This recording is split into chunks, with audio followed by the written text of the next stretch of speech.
अल्हम्दुलिल्लाहिल्लज़ी यदुहु अलल जमाअह वस्सलातु वस्सलामु अला सय्यिदिना व मौलाना मुहम्मदिन साहिबिश शफ़ाअह व अला आलिहि व अस्हाबिहि उलिस सिद्क़ि वल अमानह व अला साइरि अहलिस सुन्नति वल जमाअह। अम्मा बअद फ़अऊज़ु बिल्लाहि मिनश शैतानिर रजीम। बिस्मिल्लाहिर रहमानिर रहीम।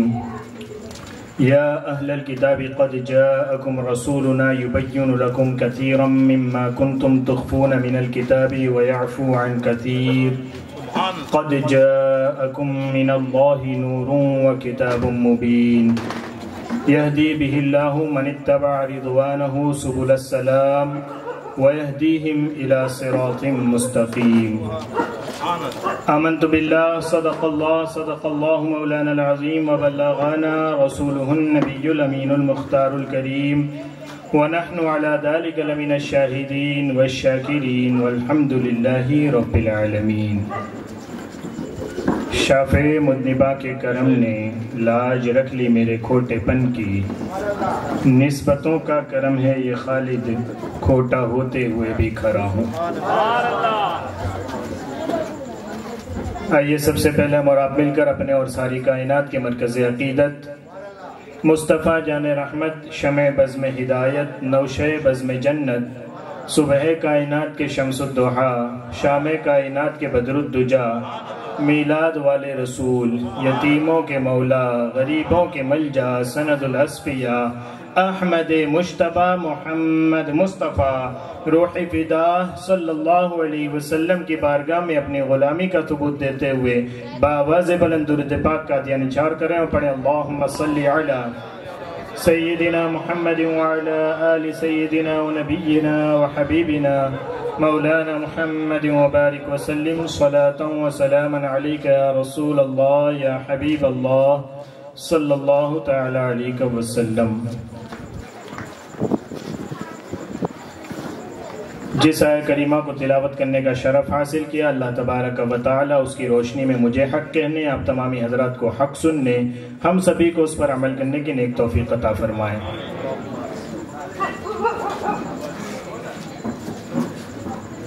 शायर ने क्या खूब कहा है कि मुस्तफ़ा नूर हैं, साया क्या नजर देख सके। मुस्तफ़ा नूर हैं, साया क्या नजर देख सके, जिस्म तो इसलिए पाया कि बशर देख सके। जिस्म तो इसलिए पाया कि बशर देख सके। और हुज़ूर शेखुल इस्लाम अल्लामा सैयद मोहम्मद मदनी अशरफी अतालल्लाहु उमरहू इरशाद फरमाते हैं, ये वाक़िया है कि लिबासे बशर में रहते हैं। ये वाक़िया है कि लिबासे बशर भी धोखा है। ये वाक़िया यानी हकीकत है कि लिबासे बशर भी धोखा है। ये मौजिज़ा है कि लिबासे बशर में रहते हैं। हकीकत ये है कि लिबासे बशर भी धोखा है।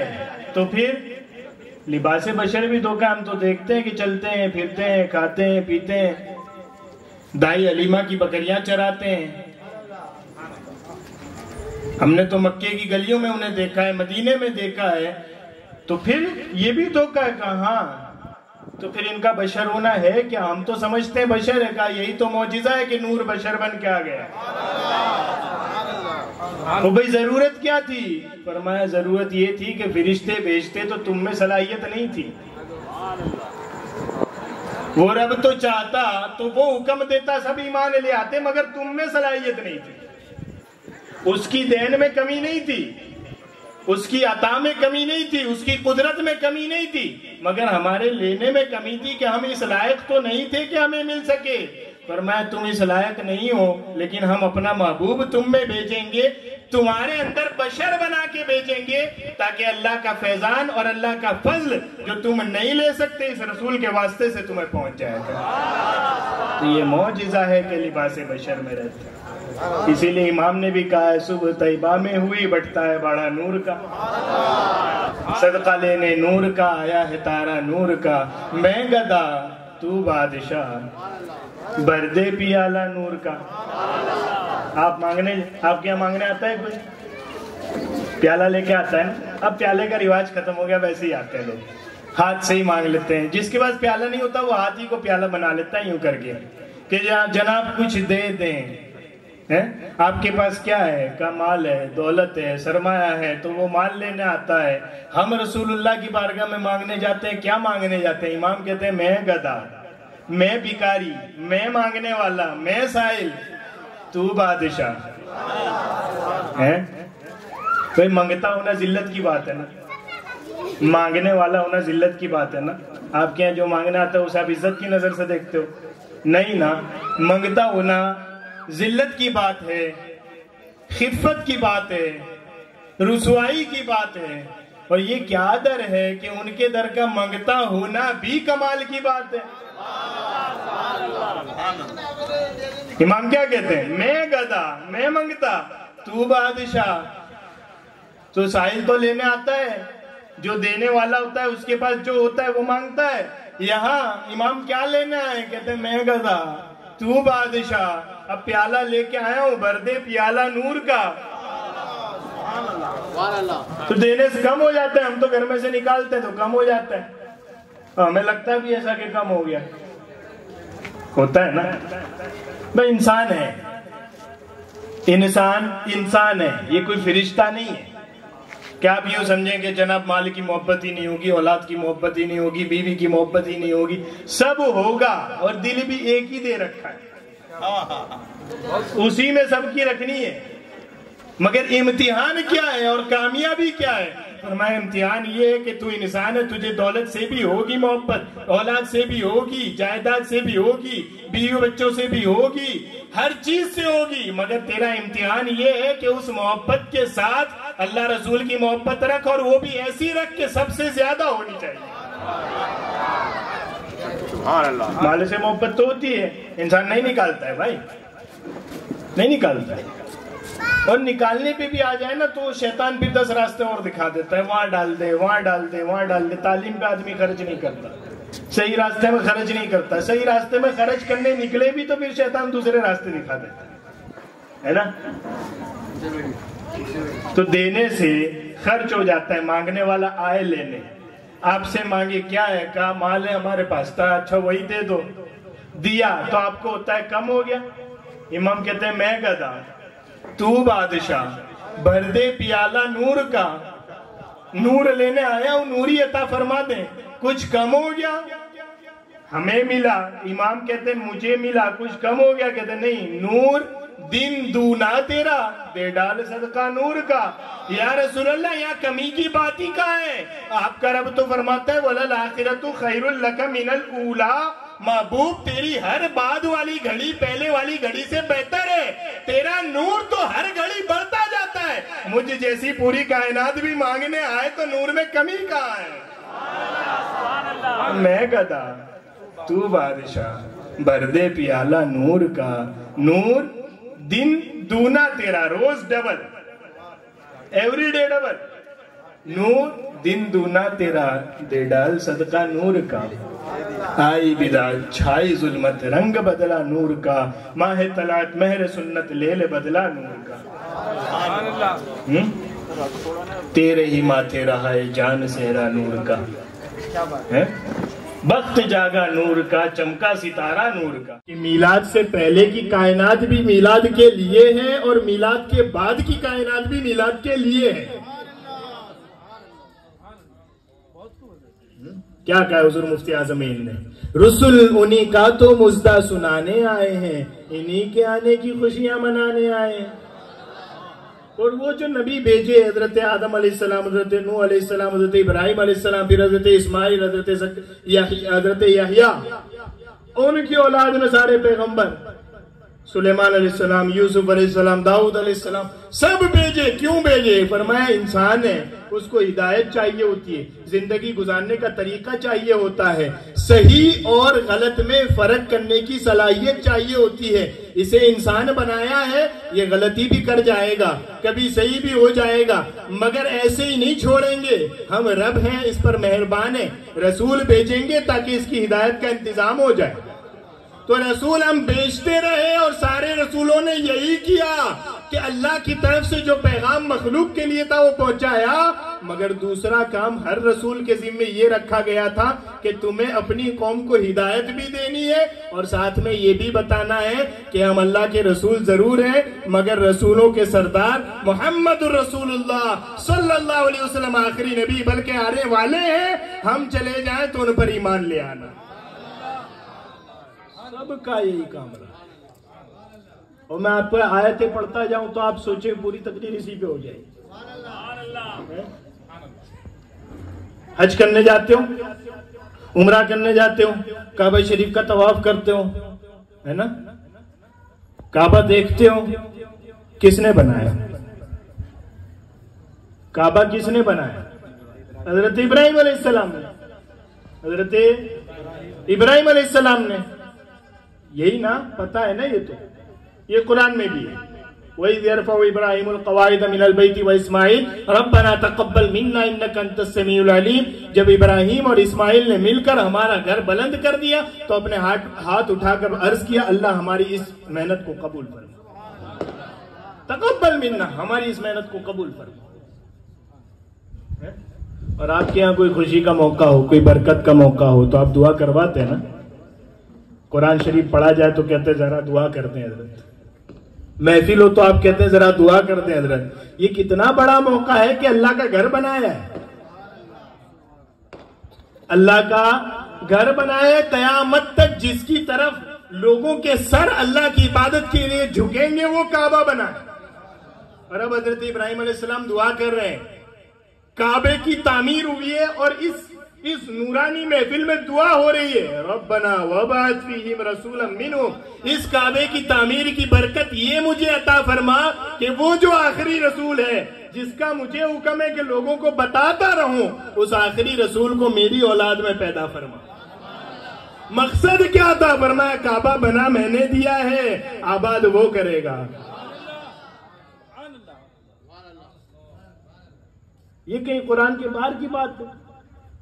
ये कहां लिखा है कि मिलाद ही सब कुछ है? मैंने कहा ये पहला पारा एकदम बिल्कुल पहला पारा है।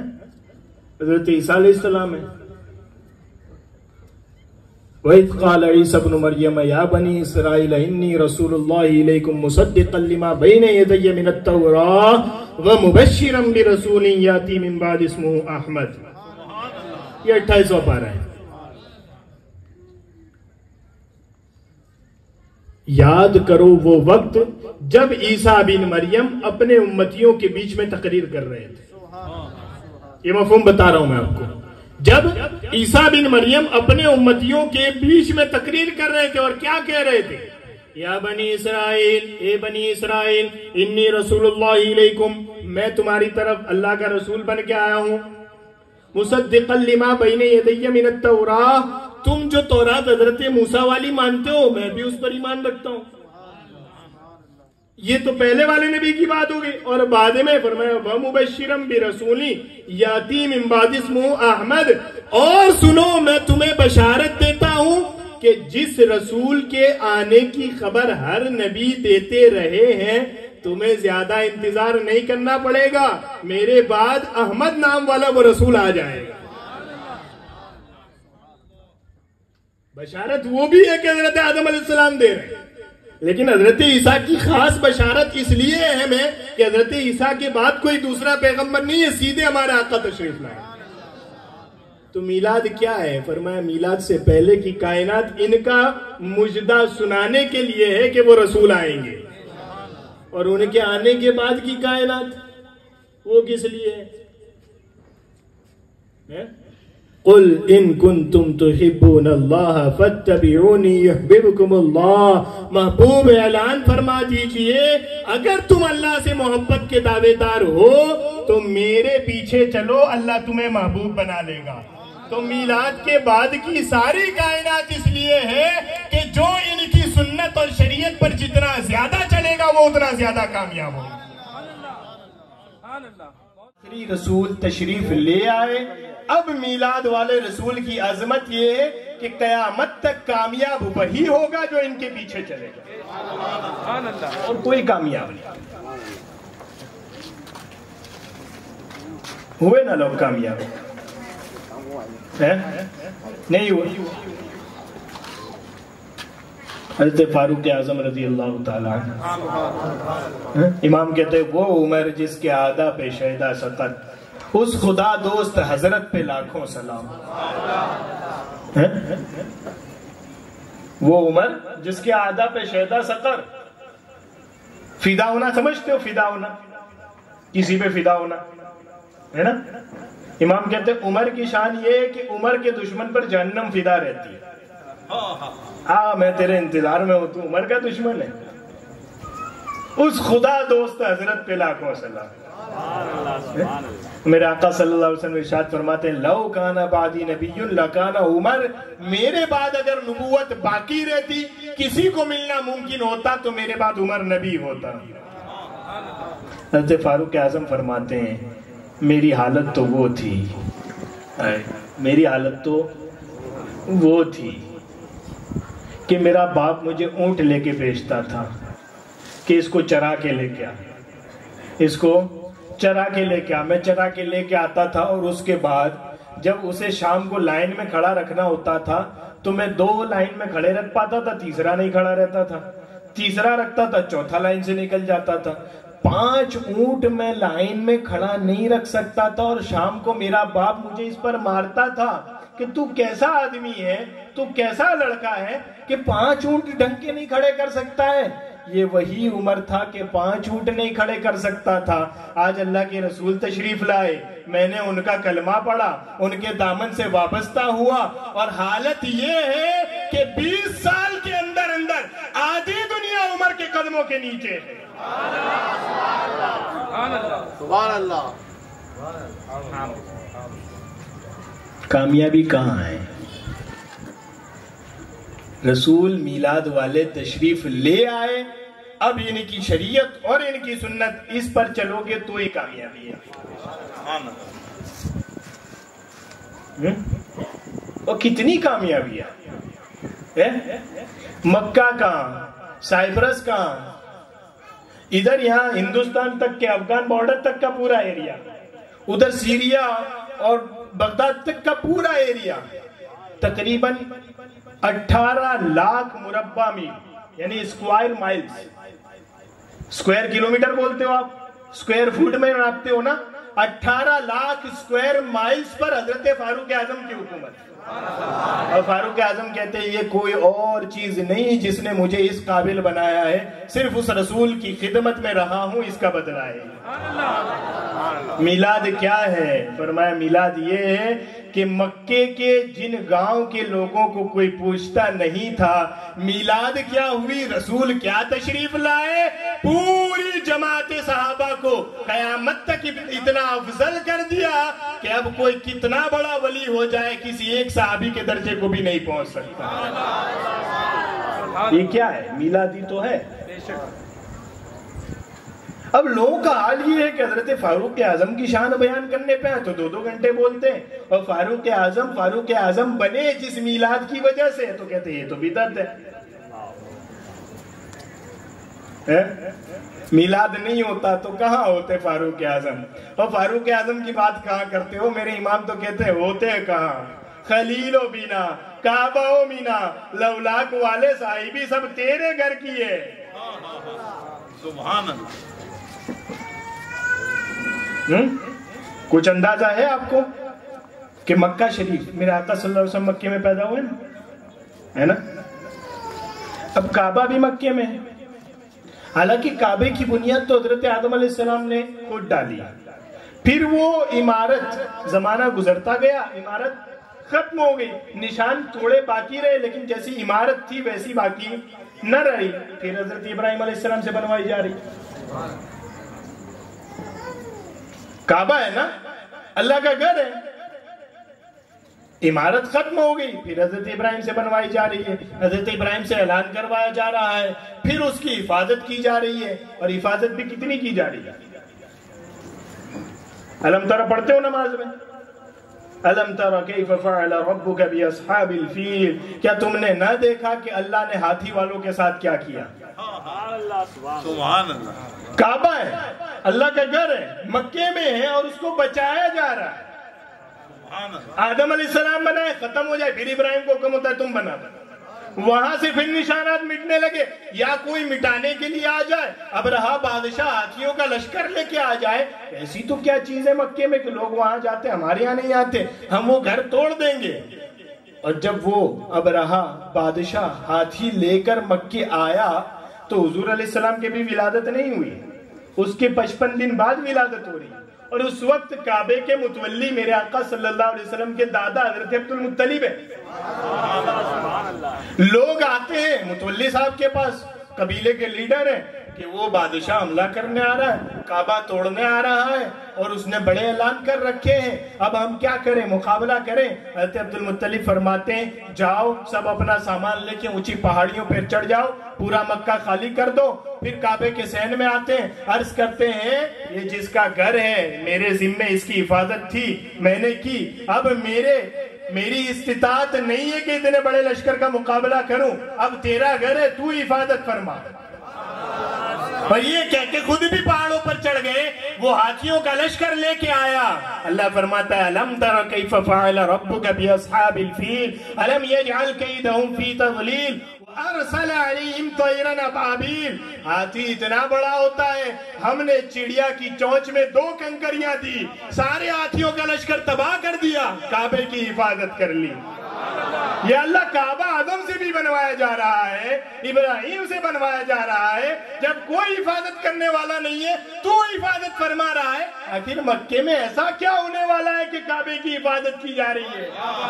तो मैं तुम्हें समझ नहीं आएगी, 55 दिन गुजरने दो, मिलाद का दिन आएगा, मेरा महबूब आएगा, उसकी आमद के लिए काबे को और मक्के को आज तक हमने सलामत रखा है।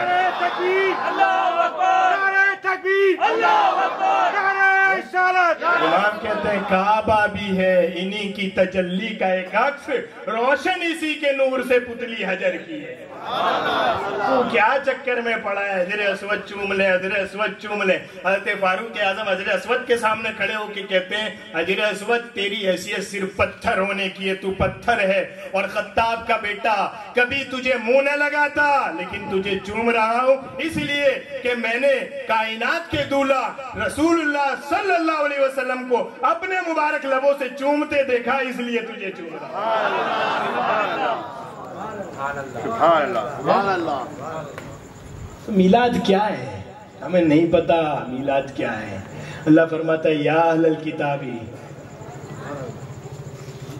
या अहलल किताबी कद जाकुम रसूलुना। ए अहले किताब, ये अहले किताब कौन है? जिनके सामने हजरत ईसा अलैहिस्सलाम ने ऐलान किया था ना कि अब कोई दूसरा नहीं आएगा, आप तैयार रहना, वो आखिरी आएंगे।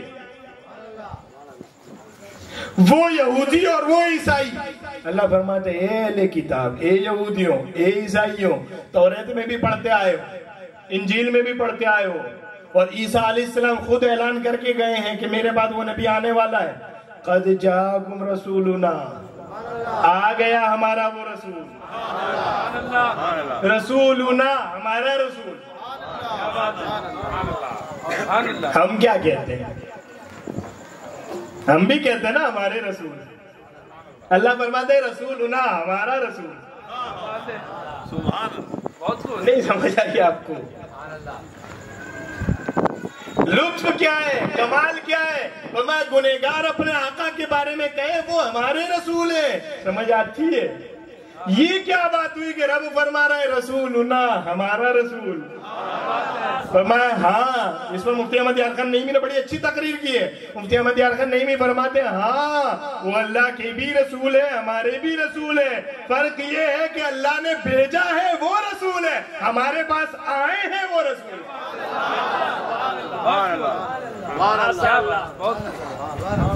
कद जाकुम रसूलुना, आ गया हमारा वो रसूल।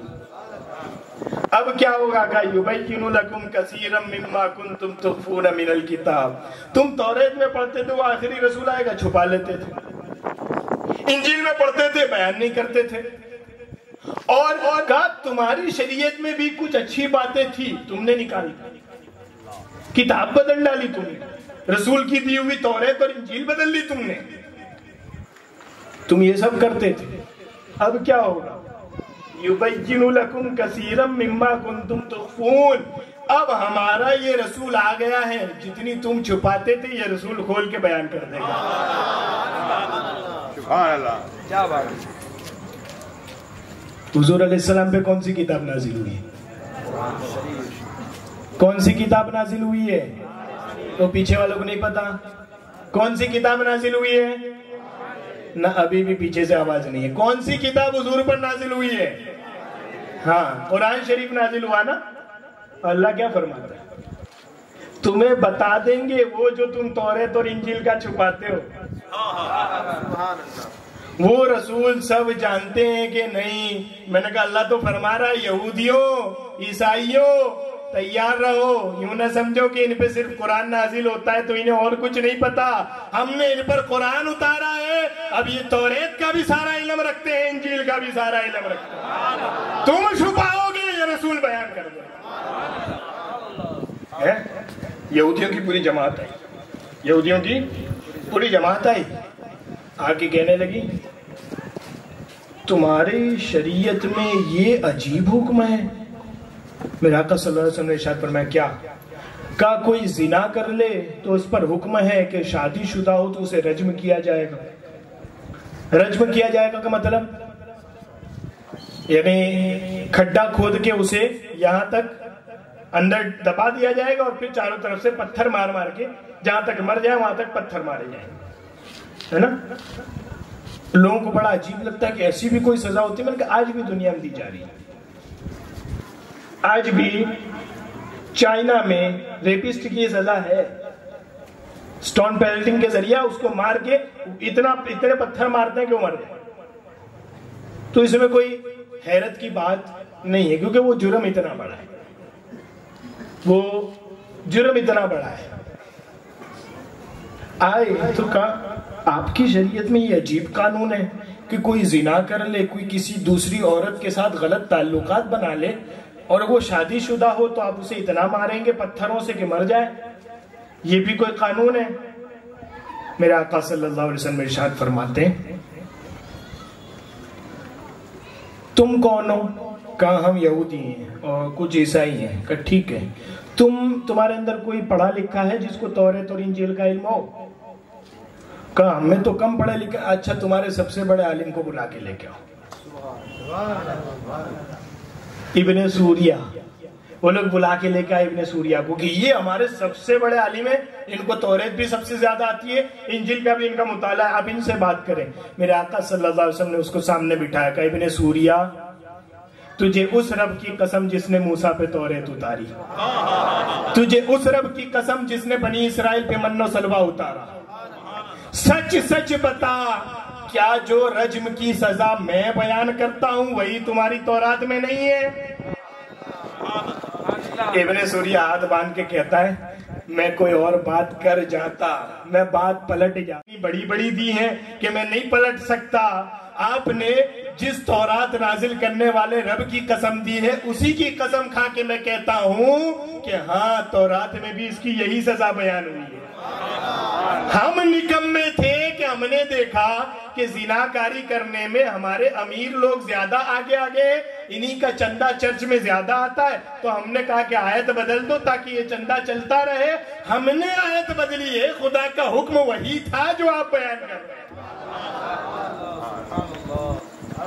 बहुत पहले से चला आया है। गरीब सजा करे तो मारो, गुनाह करे तो पकड़ लो। नीचे लेवल पे नहीं, बड़े लेवल पे भी यही हो रहा है, पूरी दुनिया में यही हो रहा है। मेरा आका सल्लल्लाहु अलैहि वसल्लम इरशाद फरमाते हैं तुमसे पहले की कौमें इसलिए हलाक हुई कि जब उनमें का कोई गरीब गुनाह करता था तो सजा देते थे और कोई अमीर गुनाह करता था तो छोड़ देते थे। सुनो, अल्लाह ने मुझे आखिरी नबी बना के भेजा है, अगर कोई मेरा करीब से करीब रिश्तेदार भी गुनाह करेगा तो वही सजा पाएगा जो एक आम बंदा।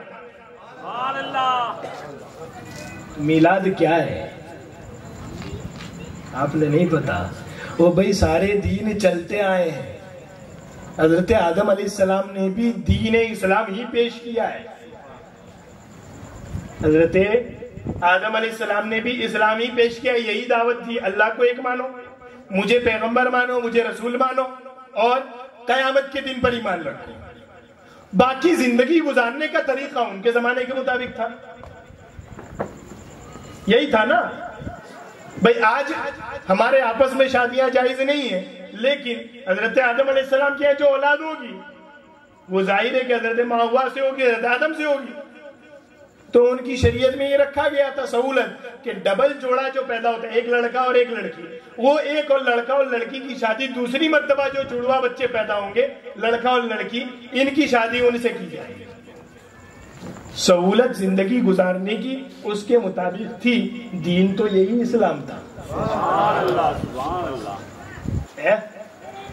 हजरत नूह अलैहिस्सलाम की दावत यही है, हजरत इब्राहिम अलैहिस्सलाम की दावत। उस दिन मैंने बयान किया था ना पूरा हजरत इब्राहिम वाले कि बुत खाने के बाहर चचे को लाइन में लगा के कहते हैं क्या पूज रहा है। तो हजरत इब्राहिम अलैहिस्सलाम की भी दावत यही है। मीलाद की अहमियत क्या है? फरमाया अब हम वो आखिरी रसूल भेजेंगे कि अब दावत बदलने का भी कोई इम्कान नहीं रहेगा।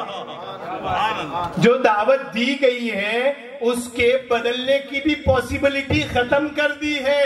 अब ये रसूल आए हैं, लोगों को बताएंगे अल्लाह को एक मानो, मुझे रसूल मानो और आखिरी रसूल मानो, कयामत का दिन मानो, और बाकी फरमाया बाकी मैंने शरीयत दी है तुम्हें, उसके मुताबिक जिंदगी गुजारते रहो। अब क्या होगा? फरमाया अब जो रसूल कुरान लेके आए हैं वो कुरान और रसूल की अपनी जिंदगी कयामत तक बाकी रखी जाएगी।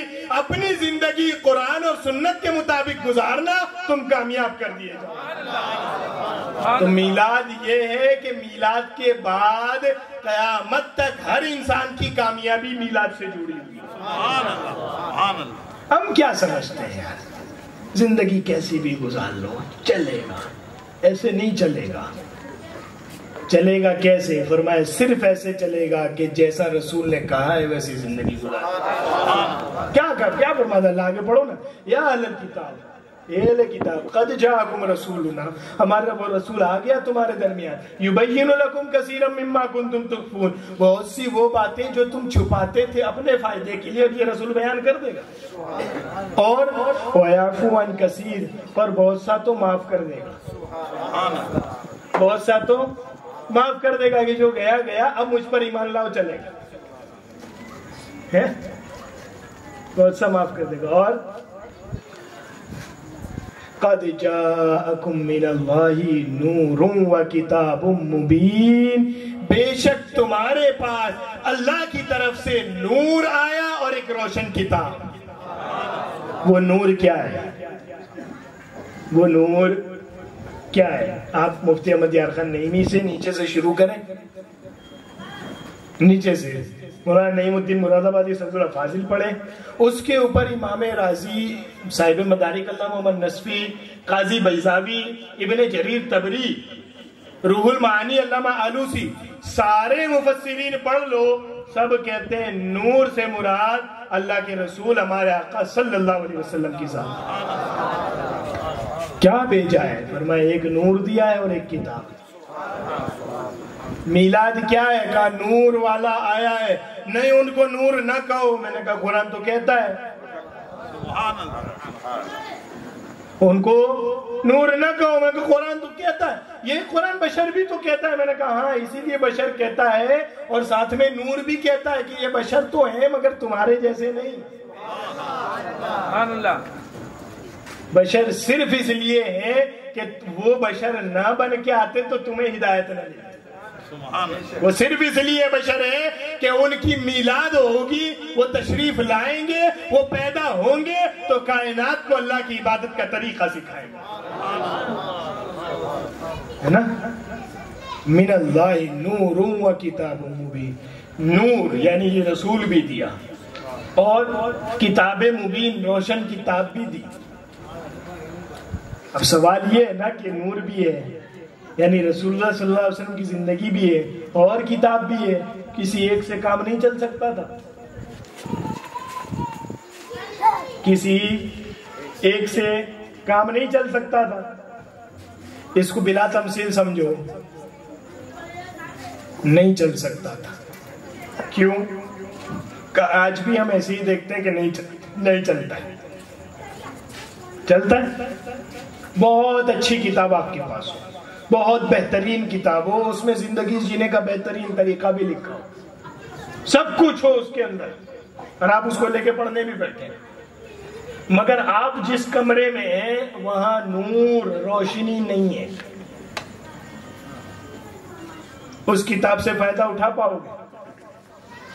आखिर में कुछ नहीं होगा तो मोबाइल का फ्लैश जला के भी नूर लाओगे, रोशनी लाओगे। पर मैं सिर्फ किताब उतार दी जाती तब भी तुम्हें कोई नफा न पहुंचता। किताब के साथ हमने नूर वाला रसूल भेजा है कि कुरान किताब तो हमारी है, मगर समझ में आने के लिए भी उजाला चाहिए। वो जिसकी जिंदगी का उजाला है वो हमारा रसूल है। सब चमक वाले उजलों में चमका किए, अंध शीशों में चमका हमारा नबी। इसकी जिंदगी नूर है? हमें नहीं पता हमारे आका सल्लल्लाहु अलैहि वसल्लम की जिंदगी। मिलाद मनाने आए हो, फायदा होगा, सजावट किए फायदा होगा, नियाज़ें बांटोगे फायदा होगा, मगर ये मोहब्बत का अदना दर्जा है, निचला दर्जा है, छोटा दर्जा है,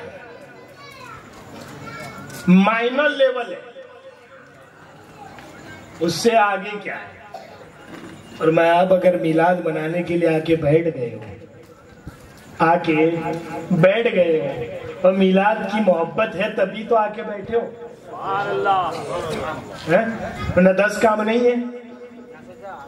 है ना? सबको 5-10 काम होंगे सबको। कल नौकरी पे भी जाना है, बच्चे को स्कूल भेजना होगा, बहुत सारे अभी रात के काम होंगे, हिसाब किताब निपटाने होंगे, सब छोड़ के यहाँ आके बैठे हो। इसका मतलब कि रसूलुल्लाह की मोहब्बत है दिल में, है दिल में, मगर फायदा उठाना, वो भी क्या फायदा उठाना है कि थोड़ा सा फायदा उठा के लिए वापस चले गए। मोहब्बत है दिल में, फायदा होगा। कितना फायदा होगा? कहा तुम सारे गुनाह के काम छोड़ के मेरे रसूल का जिक्र सुनने आके बैठे हो, मगर ये छोटा फायदा है, उससे आगे का फायदा क्या है? फरमाया कामयाबी मौकूफ है मिलाद वाले रसूल के पीछे चलने में। अब आके बैठना, सजावट करना, उनका जिक्र करना, ये भी मोहब्बत है, मगर जिक्र सुन के जाना और फिर उनकी जिंदगी को देखकर अपनी जिंदगी में उनकी सुन्नतों को उतारना, ये बड़ी कामयाबी है। और लोग क्या समझते हैं सुन्नत क्या है? ये कुरान है।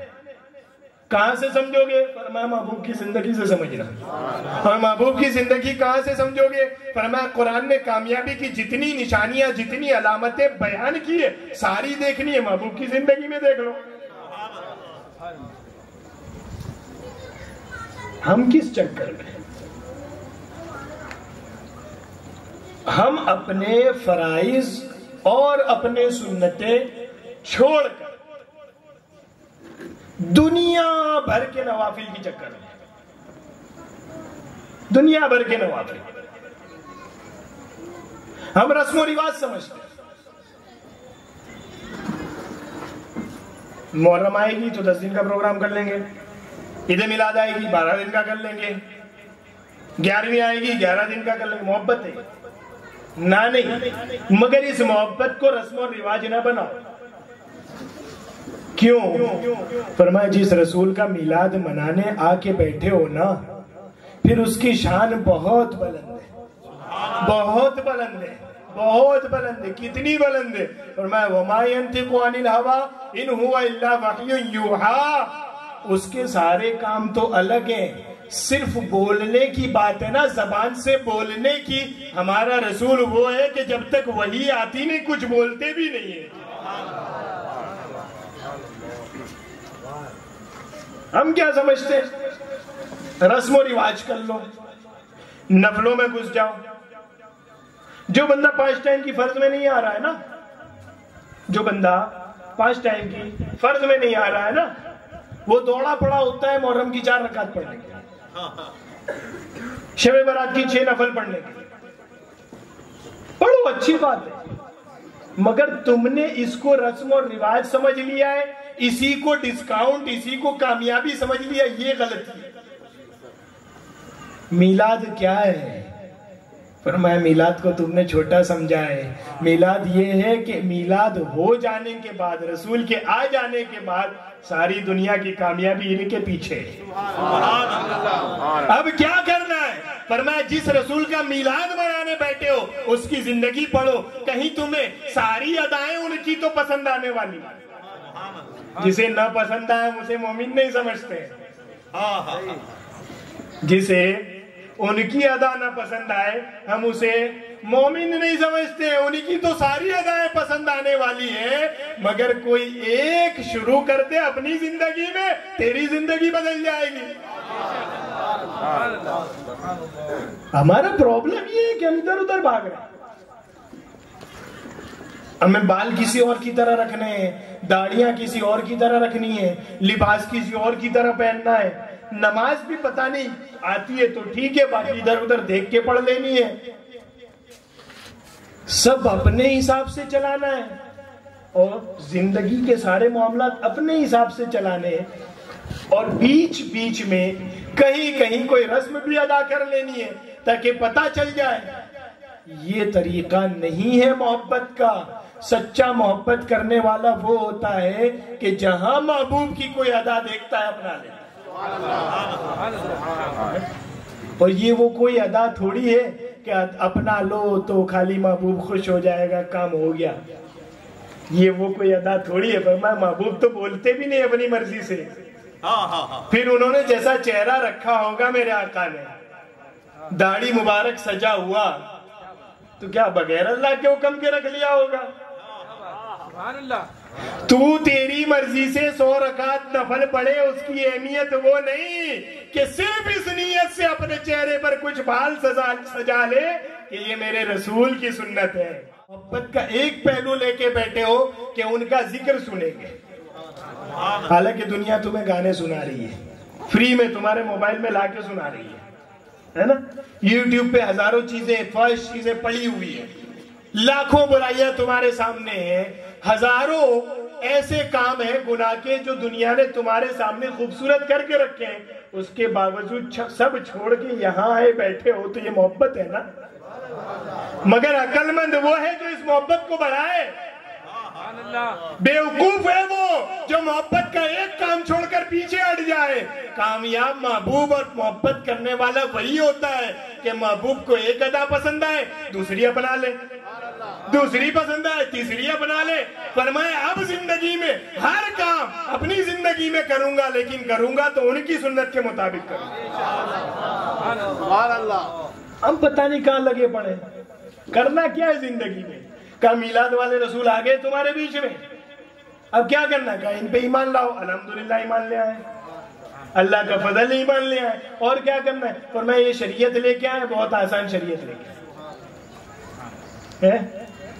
मौजिजात होते हैं ना नबियों के मौजिजात होते हैं ना, और हम बयान करते हैं। कंकर को कलमा पढ़वाना सबके बस की बात नहीं, डूबे सूरज को लौटाना सबके बस की बात नहीं। ये सारे हम मौजिज़ात बयान करते हैं मेरे आका के। मेरे आका सल्लल्लाहु अलैहि वसल्लम अपना जो मौजिज़ा फख्र से बयान करते हैं। शाह अब्दुल अजीज ने भी लिखा है, मेरे आका इरशाद फरमाते हैं, अल्लाह ने मुझे बहुत आसान शरीयत लेके भेजा, ये मेरा मौजिज़ा है। कितनी आसान शरीयत है। क्या करना है? का दिन में तुम्हारे पास 5 वक्त हमने रख दिए, फजर, जोहर, असर, मगरिब, इशा। वक्त निकालो, वुजू करो, मुंह धुलो, नमाज पढ़ लो। ये क्या है? फरमाया अल्लाह की इबादत है। फिर क्या तुम सब अमीर नहीं होगे, कुछ गरीब भी होंगे, कुछ मालदार भी होंगे। और अल्लाह चाहता तो सोने की बारिश कर देता, सब मालदार हो जाते, मगर तुम्हारा इम्तिहान नहीं होता। वो जो कूद रहा होता है ना, मेरे पास होते तो मैं इतने लुटाता, मैं यूं कर डालता, मैं त्यों कर डालता। मैंने कहा तू साल में मुझे नजराना देने कभी नहीं है, तू क्या उखाड़ लेता। ये वो मौलाना लोगों की बड़ी चांदी। मैंने कहा अल्हम्दुलिल्लाह है। मैं तू बता के तूने क्या किया है? फरमाया बारिश वो सोने की कर देता, सब अमीर होते, मगर तुम्हारा इम्तिहान नहीं होता। कुछ को गरीब रखा है, कुछ को मालदार रखा है। अब जिसके पास 52.5 तोला चांदी, 7.5 तोला सोना हो जाए, उतनी रकम हो जाए, साल गुजर जाए और खुद पे खर्च करके इतनी बच जाए, तो फिर तुम्हारे आसपास गरीब रखे हैं, देना उन्हें, राजी तुम्हारा रब होगा। ये कहा है कि मस्जिदों में आके रख जाओ। कितनी आसान शरीयत है। मस्जिदों में आके ना दे जाओ, कहा मस्जिद में तो ज़कात देना भी हराम, कहाँ दे? फरमाया अपने आसपास गरीब ढूंढ के दो। तो होगा क्या? फरमाया माल तुम्हारा है, खुद खाते हो ऐसे, वो खाएगा, पेट उसका भरेगा, तेरी ज़कात अदा हो जाएगी, वो तुझसे खुश हो जाएगा, रब तुझसे खुश हो जाएगा। फिर क्या करना है? फिर का तूने नमाज पढ़ी, माल बचाया तो ज़कात निकाली, नहीं बचाया उस पे तो है ही नहीं ना, है? फिर ज़कात निकालते निकालते निकालते अगर कोई यूं समझता है निकालने से कम हो जाती है, नहीं होती। हमने तो सारे हाजी वो देखे हैं जो ज़कात देते थे, अक्सर वही देखे हैं जो ज़कात दिया करते थे, तो देने से कम होती तो हज के पैसे कहां से आते? फरमाया तू ज़कात के निकालता रहे, हम इतनी बरकत देंगे कि अपना घर भी बुला के दिखा देंगे। निकालता रहे और इतना बच जाए कि काबे तक जा सके, आ सके और वहां रहे उतने दिनों, उसका घर चल सके। फरमाया तुम पर हज करना फर्ज है, और क्या है? का रमजान आ जाए और तुम्हारे पास तंदुरुस्ती है, रोजे रखो। मिलाद मनाने का तरीका क्या है? फरमाया वो मिलाद वाला रसूल आ गया, अब सारी शरीयतें, सारे दीन मनसूख हो गए और बहुत आसान शरीयत तुम्हारे लिए रख दी गई, बहुत आसान शरीयत। फिर क्या करना है? कहा ये सारी इबादतें हो गई, अब तुम्हारा घर होगा। तुम पैदा हुए हो तो किसी के घर पैदा हो गए, तुम्हारे माँ बाप होंगे, माँ बाप का अदब करना। क्यों करना? का एक तो वजह ये है कि पैदा तो रब ने किया है, मगर वास्ता ये था, इसलिए करना। बगैर अल्लाह की मर्जी के तो कोई नहीं पैदा हुआ, लेकिन वास्ता तो माँ बाप थे, इसलिए करना। तो तेरी एक मजबूरी में करना, और दूसरा फरमाया ऐसे ही फ्री में न करना, तू करेगा उनका एहतराम, जन्नत हम उसके कदमों में रख देंगे। कितनी आसान शरीयत भाई। ऐसे भी दूसरों के यहाँ भी तो होता है ना कि माँ बाप नो ख्याल रखवानो, माँ बाप ने इज्जत करवानी, यूं भी होता है। लेकिन तुम ईमान वाले हो, तुम इज्जत करोगे तो बात ही कुछ और होगी। क्यों? कि अब सारी शरीयतें खत्म, सारे दिन खत्म, ये मिलाद वाले रसूल की शरीयत है। अब माँ बाप तुम्हारे, अदब तुम करोगे, जन्नत हम अता फरमाएंगे। हमारा प्रॉब्लम ये है कि हम मिलाद मनाते हैं, मगर मिलाद वाले रसूल ने जैसी जिंदगी जीना सिखाया है वो भूल चुके हैं। तो मिलाद की महफिलें सजाई इसलिए जाती है कि जैसा उस रसूल ने जिंदगी जीना सिखाया है वैसा जीने लगो। फिर क्या तुम थोड़े बड़े हो जाओगे तो शादी की उम्र हो जाएगी, माँ बाप शादी कर देंगे, तो क्या कुछ नहीं करना है, वो जिस लड़की को ब्याह के घर लाए हो उसके साथ अच्छा सुलूक करो, है? और उधर से लड़की है तो क्या तू अपने माँ बाप का घर छोड़ के एक शख्स पर भरोसा करके गई है, अब उसका अदब रख, उसका लिहाज कर, उसके सामने जबान ना चला, है ना? अब हमारा मसला ये है कि हम पूरी दुनिया को खुश करने के चक्कर में, और जिसको खुश करने पे सवाब है वो खुशी नहीं है। माँ बाप के इस पीछे जन्नत रखी है, वो खुश नहीं है। दूसरा कौन है? कहा तेरी शादी हो जाए, बीवी है, मेरा आका इरशाद फरमाते बीवी से हंस के मुस्कुरा के बात करना, तू एक मर्तबा उसके मुस्कुरा के बात करेगा, अल्लाह तुझे सदके का सवाब अता फरमाएगा। और मुस्कुरा के हंसने की बात छोड़, तू कमाने किस लिए जाता है? अपने लिए, है? क्या खूब कहा है किसी ने कि मर्द बाहर जाकर सारे पैसे अपने लिए नहीं कमाता, और औरत घर में रहकर सारा खाना अपने लिए नहीं बनाती। तू कमाता है उसके लिए, वो बनाती है तेरे लिए, है? ये निकाह का रिश्ता है, मोहब्बत का रिश्ता है। तुमने इधर उधर उसको जाहिर करना शुरू कर दिया। निकाह करने के बाद भी हमारी नजरें नहीं झुक रही है,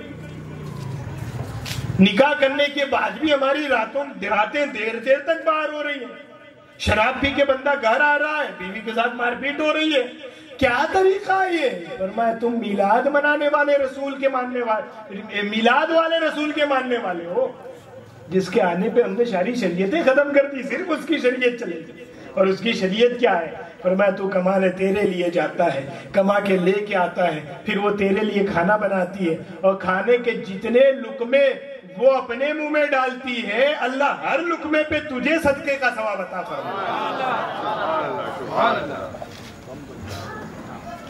बीवी हो गई, अच्छा सुलूक करो, बीवी के बच्चे पैदा हुए, अल्लाह ने मेहरबानी फरमाई, औलाद होगी, इस पे सब्र भी करो औलाद में।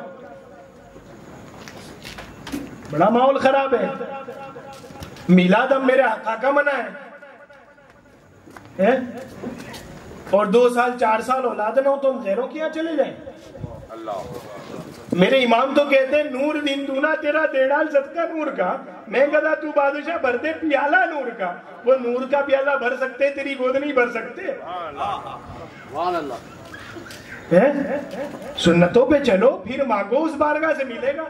इधर उधर जाने क्या जरूरत? अल्लाह अपने फजल से मेहरबानी से औलाद दे, फिर हमें औलाद के लिए घर छोड़ के जाएंगे, बैंक बैलेंस भी रखना है, मेरे बाद फिर पता नहीं हो उनके मेरे भाई लोग देंगे कि नहीं देंगे है? और फिर सबसे बड़ा कॉन्सेप्ट क्या है? दोनों का मकान भी अलग कर दिया है, दोनों की लाइफ सेट कर दी है, दोनों को यूं कर दिया, दोनों को यूं कर दिया। मेरा काल शायद फरमाते हैं सल्लल्लाहु अलैहि वसल्लम, तू औलाद को बगैर माल के छोड़ जाए ये उतना बुरा नहीं है जितना के बगैर अखलाक के छोड़ जाए। मिलाद वाले रसूल ने क्या बताया है? कहा मिलाद मना ही इसलिए रहे हैं कि उस रसूल ने बताया है कि अल्लाह औलाद दे तो मेरे दीन के मुताबिक उसकी तरबियत करो। सुभान अल्लाह। हमें ही क्या आता है? मिलाद मनाने का पहला हक ये है कि हम उनकी जिंदगी जाने। क्या हम जानते हैं? हम तो समझते हैं बड़ी मुसीबतें हैं, बड़ी तकलीफ वाली जिंदगी है, हमको मिला क्या है, दिन भर कमाते हैं, जिंदगी खराब है, मालदार नहीं होते, यही हमारा रोना है। तुम्हें पता है मेरे आका की जिंदगी क्या है? साहबा ने हाथ जोड़े, साहबा ने हाथ जोड़े। जब 40 साल की उम्र में मेरे आका सल्लल्लाहु अलैहि वसल्लम ने ऐलान नबुव्वत फरमाया ना, लोगों में अल्लाह का रसूल हूं, मुझ पर ईमान लाओ, मैं तुम्हारे लिए कुरान किताब लेके आया, उस पर ईमान लाओ। उसके बाद काफिर जो दुश्मन हुए हैं ना, कैसे दुश्मन हुए? हज़रत बिलाल की हालत क्या है? हज़रत सुहैब रूमी की हालत क्या है? सहाबाए किराम, हज़रत उस्मान गनी मालदार साहबा, उनको घर में मारा गया। हज़रत सिद्दीक़ अकबर को, सिद्दीक़ अकबर को कोई आम चालू बंदा नहीं है, ये इस्लाम से पहले भी मक्के का बड़ा बिजनेसमैन है अबू बकर सिद्दीक। और मक्के वाले अपने यहाँ पंच बिठाते हैं ना, अब कभी कोई मामला खराब हो जाता है तो मक्के वालों में सिद्दीक़ अकबर की अहमियत ये थी कि पंच बिठाते तो सिद्दीक़ अकबर का फैसला चलता है। इतना बड़ा बंदा, जब वो ईमान लेके आए हैं, काबे के सहन में सिद्दीक़ अकबर को मारा गया। और साहबा ने जुल्म से आजिज आके हाथ जोड़े, या रसूल अल्लाह सल्लल्लाहु अलैहि वसल्लम, अल्लाह आपकी दुआ रद्द नहीं फरमाता, आप दुआ फरमाए ये काफिर हलाक हो जाएं, ये काफिर हलाक हो जाएं। ये मुसीबतें खुद मेरे आका सल्लल्लाहु अलैहि वसल्लम की अपनी मुसीबतों का आलम ये है। तो क्या बताऊं आपको?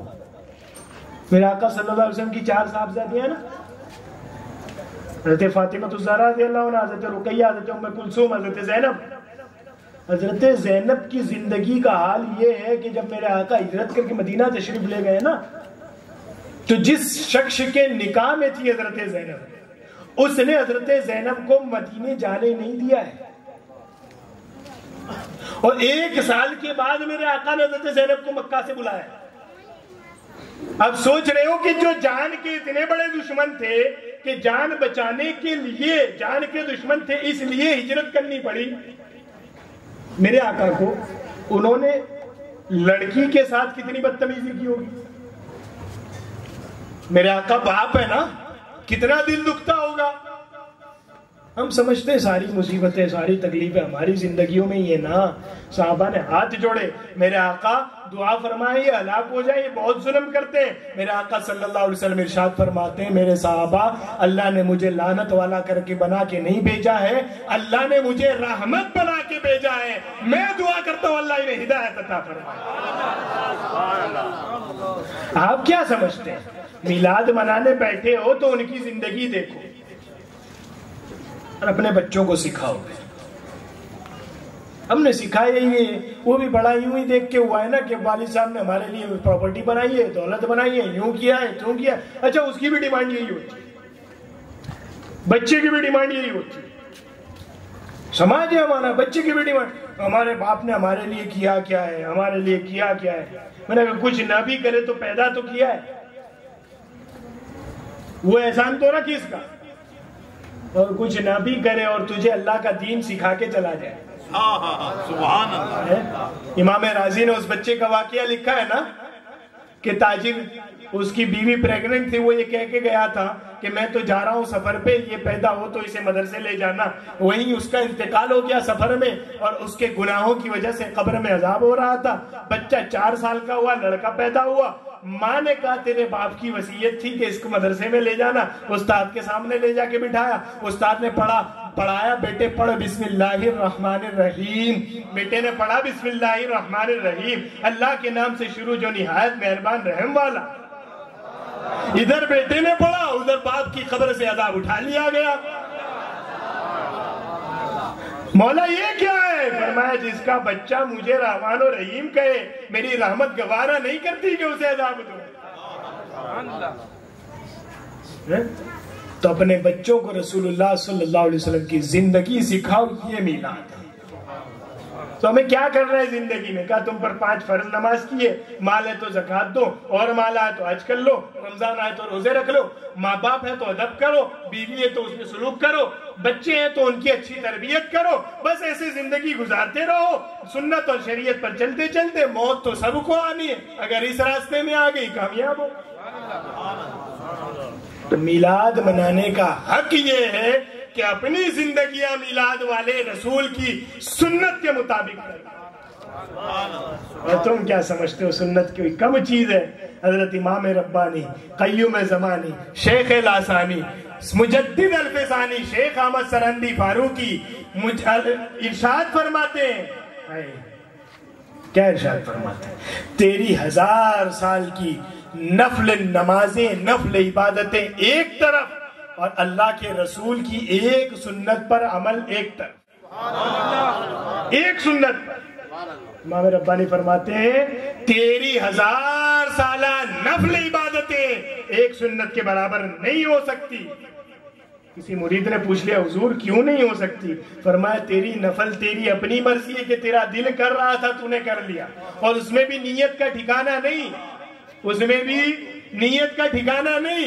तेरा दिल कर रहा था कि किसी गरीब को दे दूं, मगर नीयत नहीं हुई कि 2 लोगों को दिखा के दूं तो तारीफ भी होगी। तूने दे तो दिए मगर नीयत बदल गई। तो नफल तेरा इरादा है और उसमें भी ठिकाना नहीं, और सुन्नत उस रसूल की चाहत है जो बोलता भी रब की मर्जी के बगैर नहीं। तो तेरी 1000 साला नफल एक तरफ, रसूलुल्लाह सल्लल्लाहु अलैहि वसल्लम की एक सुन्नत एक तरफ, उनकी एक सुन्नत पर अमल करेगा 1000 साला नफल से ज्यादा सवाब पाएगा। अपनी जिंदगियों में सुन्नतें लाओ। ये हमारा नौजवान यूट्यूब पे यार है, उसको सुनेंगे उसको सुनेंगे, वो मौलाना साहब वो मौलाना। मैंने कहा 50 सुन ले, बचपन से सुनते तो ये भी आ रहे हैं ना कि 5 टाइम की नमाज फर्ज है, कितनी पढ़ता है? वाह, पढ़ना कुछ नहीं, अमल कुछ नहीं, रत्ती बराबर का अमल नहीं, और आके बहसे हो रही। वो मौलाना साहब यूट्यूब पे यूं कह रहे थे, वो मिलाद पे यूं बयान कर रहे थे, वो तो बिदअत कह रहे थे, वो यूं कह रहे थे। मैं तू इस चक्करों में पढ़ा क्यों है? तूने क्या सुना? तूने क्या सुना? मिलाद मनाओ, कैसे मनाओ? का लाइटें लगा के भी बनाओ, नमाज पढ़ के भी बनाओ। ये भी कोई मोहब्बत है कि मोहब्बत क्या बड़ा दर्जा छोड़ के छोटे पे रुका रहा जाए? मिलाद मनाओ, कैसे मनाओ? का झंडे लगा के भी मनाओ, बीवी के साथ अच्छा सलूक करके भी मनाओ। क्या बताऊं मैं आपको यार, हज़रत आयशा सिद्दीक़ा रज़ियल्लाहु अन्हा इरशाद फरमाती है, मेरी रसूलुल्लाह सल्लल्लाहु अलैहि वसल्लम के साथ जो इज़्दिवाजी जिंदगी, शादीशुदा जिंदगी गुजरी है, हमेशा ऐसा हुआ कि जब मैं कंगा करती और कंगा करते करते मेरे हाथ में से कंगा गिर जाता, मैंने हमेशा ये पाया कि मेरे झुकने से पहले रसूलुल्लाह मेरे आका उठाकर कंगा मुझे अता फरमाते।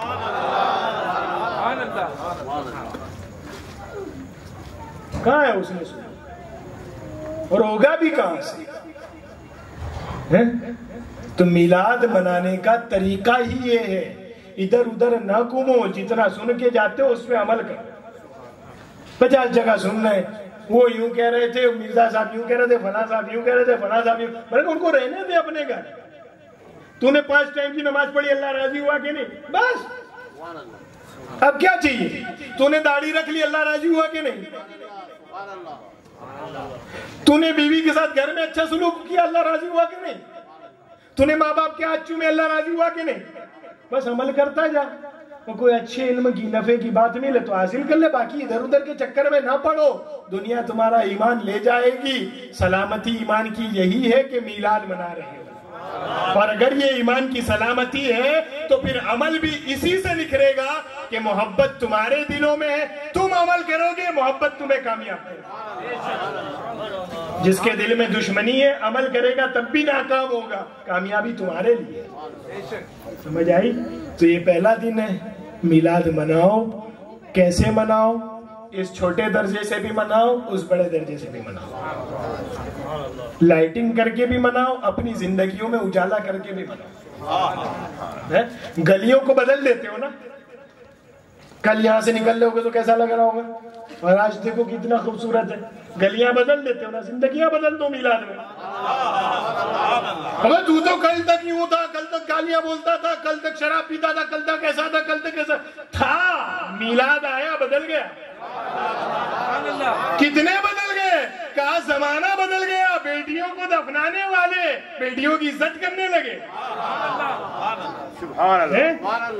माओ को बेच देने वाले माँ के कदमों में बैठने लगे।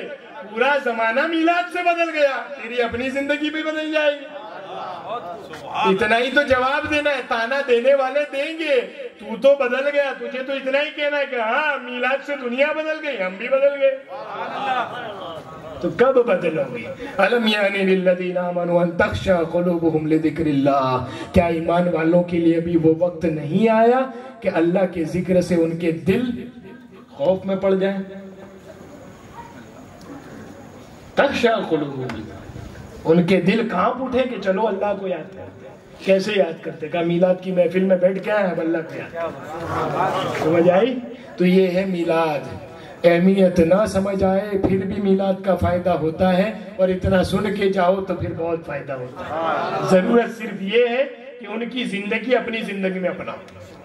ठीक है? अल्लाह तबारक व तआला की बारगाह में दुआ है कि इन्हें सुनने से ज्यादा अमल करने की तौफीक अता फरमाए। जो कुछ मैंने बयान किया हक है, दुरुस्त है, सही है, अल्लाह की तौफीक से है।